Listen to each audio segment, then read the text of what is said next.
नमस्कार। 53 वर्षीय व्यक्ति हैं जिनकी मैं यहाँ पर हाथ की उंगलियों का क्या आपके जीवन में रोल है, आपके पर्वत क्या बोलते हैं, आपकी रेखाएं क्या कहती हैं, इन सब के बारे में यहाँ पर बताने वाला हूँ।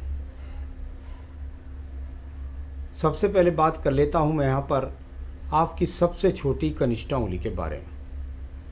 सबसे छोटी उंगली कनिष्ठा सूर्य की उंगली के प्रथम पर्व से लंबी हो जाए तो ये उंगली अपने आप में बताती है कि व्यक्ति अपने जीवन के अंतर्गत गलतियां ज़रूर करते हैं, जल्दबाजी ज़रूर करते हैं और उस जल्दबाजी के कारण धन का भी नुकसान करते हैं, सम्मान का भी नुकसान होता है ऐसे लोगों का। तो कुल मिलाकर ये अच्छी नहीं कहलाती जब ये सूर्य की उंगली के प्रथम पर्व से लंबी हो जाए। यहाँ पर प्रथम पर्व मानसिक पर्व पूरी तरीके से मजबूत है, मानसिक स्थिति में किसी प्रकार की कोई बीमारी नहीं। सेकंड पर्वत पर किसी प्रकार की बुरी रेखाओं का प्रभाव नहीं, यानी व्यक्ति की लड़ने झगड़ने की प्रवृत्ति नहीं है। तीसरा पर्व यहाँ पर आपके जीवन में धन की स्थिति को बताता है, यहाँ भी खड़ी हुई रेखाओं का प्रभाव है, यानी व्यक्ति के पास में वर्तमान में भी धन के आगमन नित्य रूप से बने हुए हैं। यहाँ पर बात करते हैं सूर्य की उंगली के प्रथम पर्व के बारे में। अभी यहाँ से मुझे किसी प्रकार का कोई आँखों का बड़ा रोग या कोई बीपी का बड़ा रोग या अग्नि तत्व का किसी प्रकार का नुकसान नज़र नहीं आता, परंतु सेकंड पर्वत पर जब ये रेखाएं हो जाएं तो व्यक्ति के जीवन के अंतर्गत जो राज्य सरकार से उच्च पद होते हैं वो प्राप्त नहीं होते। तीसरा पर्व व्यक्ति का सामान्य रूप से ठीक है, व्यक्ति अपने माता पिता को बहुत प्रेम करता है। शनि की उंगली के बारे में बात कर लेते हैं। उससे पहले मैं आपको एक बात और बता दूं, आपकी शनि और सूर्य की उंगली की लंबाई लगभग आपस में बराबर मिल रही है। अब इसका मतलब क्या होता है? इसका मतलब होता है जब सूर्य की उंगली बराबरी करने लगे शनि की उंगली की, तो इसका मतलब ये होता है कि व्यक्ति उच्च सम्मान प्राप्त करने के चक्कर में, अपने धन की ऊंचाइयों को बनाने के चक्कर में अपने जीवन के गलत निर्णय कर जाता। भाई इसको इतना ही बोलता हूँ। यहाँ प्रथम पर्व अगर शनि की उंगली का देखता हूँ, कुछ कट के निशान हैं, यानी कि कुछ ना कुछ शरीर में रोग शुरू हो गया, उसकी मेडिसिन लेते रहिएगा। सेकंड पर्वत पर बहुत अच्छी रेखा नहीं है, आज भी मुझे नहीं लगता कि बहुत बड़ी मजबूती धन की आपके पास है। तीसरे पर्व में ये कहलाता है, अब जब विवाह नहीं होता तो माता पिता पारिवारिक स्थितियों के लिए और साथ ही साथ अच्छे धर्म पूजा पाठ के लिए अच्छा पर्व है। यहाँ बात करता हूँ बृहस्पति की उंगली के प्रथम पर्व के बारे में। यहाँ से शुगर, कोलेस्ट्रॉल, लीवर, किडनी के रोग दिखाई देते हैं। हो सकता है कुछ मोटापे का सा रोग या कुछ थोड़ा बहुत रोग कुछ हो तो उसका टेस्ट करा लीजिएगा। सेकंड पर्वत पर मैंने हमेशा बताया भाई ये रेखाएं बहुत ख़राब हैं। जब ये रेखाएं बन जाएं तो विवाह की अड़चनें, तलाक की स्थितियाँ, पति पत्नी के बीच में झगड़े, इन चीज़ों को दर्शाती है। अभी विवाह नहीं तो सिर्फ इसको इतना ही समझ सकते हैं कि विवाह की अड़चनें। दूसरे पर्व पर यदि मैं देखता हूँ तो कुल मिलाकर वहाँ भी बहुत एक बड़ी आड़ी रेखा है जो संतान सुख के लिए जानी जाती है, तो कमी के लिए जानी जाती है। अंगूठे का प्रथम पर्व को देख लेते हैं। यहाँ पर माइनस रेखाएं हैं, यानी संसाधनों की व्यक्ति के अंदर भूख है, अच्छे संसाधन व्यक्ति प्राप्त नहीं कर पा रहा। सेकंड पर्वत पर तर्क शक्ति की रेखाएं, माइनस रेखाएं, वो अच्छी कहलाती हैं, वरना व्यक्ति किसी की झूठ हर सच में सब में अपना खामो खा का हाँ में हाँ मिलाता है, लेकिन ऐसे व्यक्ति आप नहीं हैं। आइए बात करते हैं इसके बाद आपके निम्न मंगल पर्व की। देखिए निम्न मंगल पर्व का नीचा होना, पतला होना, दबा होना ये बहुत अच्छा नहीं कहलाता। ये वो रेखा है जो बताती है कि भाई आपने कुल मिलाकर अपने जीवन में एक जगह पर आप अपने आप को स्थिर कर दिया, कुर्बान कर दिया, जिसके कारण ज़्यादा साहसिक रेखा यहाँ पर नहीं है, उससे आपके जीवन के अंदर प्रगति नहीं हो पाई। ऐसी रेखाओं का संकेत हम इस प्रकार से यहाँ पर बोलते हैं। एकाध मंगल रेखा ने प्रयास किया, लेकिन वो थोड़े समय के बाद फिर आपने उसको आगे नहीं बढ़ाया। कोई ज़्यादा मेहनती हाथ, ये इसको ज़्यादा कर्म रेखा वाला हाथ मैं नहीं बोल सकता। आपकी बुद्धि रेखा को देखता हूँ, बहुत सिंपल सी बुद्धि रेखा है, किसी प्रकार का दीप नहीं है, किसी की बुराई में साथ नहीं देते, अपने मन के अंदर, बुद्धि के अंदर किसी का बुरा नहीं सोचते, कि शरीर से संबंधित कोई, बुद्धि से संबंधित रोग भी नहीं है, डिप्रेशन का कोई आपके जीवन के अंदर रोल नहीं है। तो बहुत सामान्य समतल बुद्धि रेखा, ज़्यादा विचारों से इसको अवगत नहीं कराते हैं। द्वितीय मंगल पर्वत की स्थिति को देख लेता हूँ।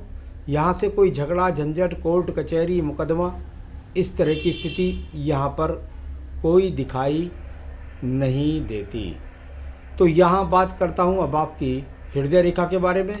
हृदय रेखा की जब मैं बात कर रहा हूँ, इसमें किसी प्रकार का कोई एक तरह से कोई बीमारी का योग नहीं, किसी प्रकार से यहाँ पर कोई ऐसा रोल दिखाई नहीं देता जिससे मैं कह सकूँ कि आपको हृदय से संबंधित बीमारियों का सामना होगा। इसमें से एक शाखा जब जाकर बृहस्पति पद को काटने का प्रयास करे तो ये भी विवाह में देरी का संकेत होता है। अब बात करते हैं हम आपके यहाँ पर बुध पर्वत के बारे में। बुध पर्वत और बुध पर्वत की यदि मैं बात करता हूँ तो यहाँ कोई भी मजबूत रेखा नहीं मिली, थोड़ा सा हटकर मिलती है मध्य में। अब जब मध्य में मिले, शनि और बुध के बीच में सेंटर में मिले, तो इसको कह सकते हैं सम्मान के साथ धन के लिए प्रयास। लेकिन सफलता की यदि बात करें तो अच्छे धन के संकेत यहाँ पर नहीं है। जब तक उंगली के नीचे वो चीज़ नहीं होती तब तक व्यक्ति के जीवन के अंदर उसका उपयोग नहीं होता। तो यहाँ पर कोई धन की स्थिति मजबूत नहीं। यहाँ बात करता हूँ आपके सूर्य पर्व की। यहाँ से किसी प्रकार के बहुत सम्मान प्राप्ति का योग नहीं। कोई विदेश जाने की रेखा भी यहाँ पे देख लेते हैं, वो भी नहीं है। सामान्य रूप से सम्मान है किसी एक क्षेत्र में। यहाँ पर बात करता हूँ मैं आपके पर्व की, और वह है आपका शनि का पर्व। शनि के पर्व में कुछ चतुर्भुज बने हैं, यानी व्यक्ति कुल मिलाकर बुढ़ापे तक पूर्ण तरीके से सुरक्षित है धन के रूप में, और कुछ ना कुछ अपना मकान भी बना पाएगा। तो कुल मिलाकर बुढ़ापे तक धन की तो कोई प्रॉब्लम नहीं आएगी, यहाँ पर ये रेखा बताती हैं। बृहस्पति पर्व की अगर बात करता हूँ, इसमें से मल्टी टैलेंटेड रेखा गई, एक ने काटने का प्रयास किया, कुछ खड़ी रेखा है, ईश्वर के प्रति भक्ति है, खान पान का भी शौक़ है, और साथ ही साथ भक्ति भी करते हैं। तो यहाँ पर थोड़ा सा भिन्न रेखाएं हैं ज़्यादा, तो यहाँ अच्छा संकेत तो नहीं कह सकते इसे, क्योंकि ऊपर बृहस्पति के सेकंड पर्वत की उंगली पर कटी हुई रेखा मिली थी, और उसके बाद ये यहाँ पर क्रॉस का चिन्ह भी लगता है मिला जुला राहु रेखा से संबंधित। तो अच्छा संकेत नहीं है, बृहस्पति का अच्छा रोल नहीं रहा जीवन में। आइए बात करते हैं आपके चंद्र पर्वत के बारे में। चंद्र पर्वत और चंद्र पर्वत की यदि स्थिति को मैं देखता हूँ तो यहाँ पर बहुत ज़्यादा मजबूत रेखा नहीं है। बस ये है कि डिप्रेशन रेखा नहीं है।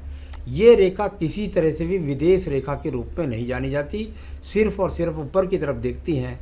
व्यक्ति अपने कार्य को करता रहता है और उन्नति की सोचता रहता है।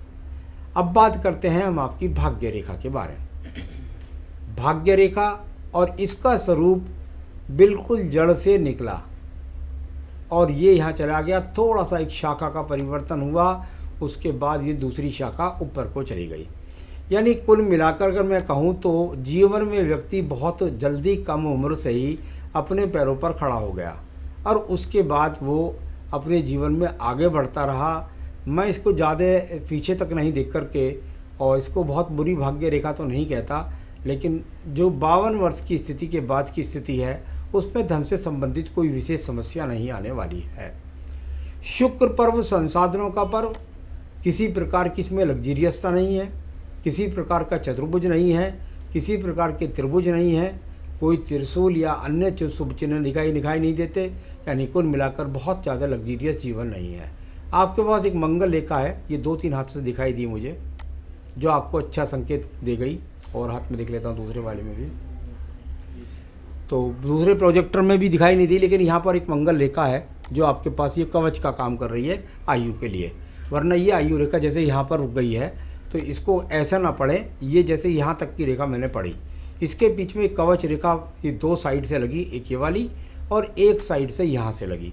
तो इस प्रकार इसकी जो आयु रेखा गिनी जाएगी वो भाग्य रेखा गिनी जाएगी, वो लगभग दिखाई देती है 77-78 वर्ष। तो आयु रेखा की भी कोई प्रॉब्लम नहीं है। तो ये सारा हाथ मैंने आपका इस प्रकार से पढ़ा। और इसमें सवालों के लिए यदि आप कहते हैं कि आपने हाथों की लकीरों के बारे में पूछा, वो मैंने आपको सारा बताया। और इसके बाद आप पूछ रहे हैं कि क्या मेरी शादी होगी। जहाँ तक विवाह के लिए सवाल है, आपके जीवन में आपके पास विवाह रेखा बनी हुई है। इसका मतलब ये हुआ कि आपके जीवन के अंदर बहुत ज़्यादा मौके आए और उन मौक़ों को आपने कैश नहीं किया, क्योंकि शनि की उंगली सूर्य के बराबर थी। उस समय आप सम्मान और ऊंचाई के चक्कर में लगे रहे। तो यहाँ कभी कभी माता पिता की जिम्मेदारी के लिए भी सूर्य की उंगली मानी जाती है, लेकिन ये ज़्यादा दिखाई देता है मुझे कि आप ऊंचाइयों के चक्कर में या किसी और चक्कर में लगे रहे। ये रेखा अगर हाथ के अंदर विवाह रेखा बनती है तो व्यक्ति के प्रेम संबंध भी बनते हैं। और कभी कभी आज की जनरेशन के हिसाब से लोग बाग जैसे साथ रहते हैं लेकिन विवाह नहीं करते हैं, ऐसी स्थितियां भी होती हैं। कुल मिलाकर अब मुझे विवाह के संकेत नहीं दिखाई देते। एक रिंग बता दूंगा, वो पहन लीजिएगा, हो सकता है उसके बाद विवाह संपन्न हो सके। तो विदेश जाने के लिए पूछा है आपने, कोई विदेश रेखा हाथ के अंदर नहीं है। और रतन आपके लिए जो आपको तरक्की, उन्नति, विवाह शादी करा सकता है ये, तो इसके लिए आप पहन सकते हैं यहाँ पर फायर ओपल। और पन्ना रतन आपको बिल्कुल नहीं पहनना, माणिक्य और मूंगा आपको बिल्कुल नहीं पहनना। वो आपने पहन रखे हो तो बिल्कुल उतार दीजिए, क्योंकि उनसे तो नुकसान ही है आपको। पन्ना एक बार को आप पहन सकते हैं, लेकिन माणिक्य और मूंगा ना पहने। तो यहाँ पर आपको पहनना था रतन ओपल, और इस ओपल को यदि पहनेंगे तो आपके प्रति आपका आकर्षण क्षेत्र बढ़ेगा, आपके प्रति लोगों का आकर्षण बढ़ेगा और विवाह की संभावना बना सकता है। अच्छा सा फायर ओपल पहन लीजिएगा। यदि आपको मिल जाए तो ठीक, ना मिले तो आप मुझसे संपर्क कीजिए, मैं आपके स्थान तक पहुंचा सकता हूं। नमस्कार।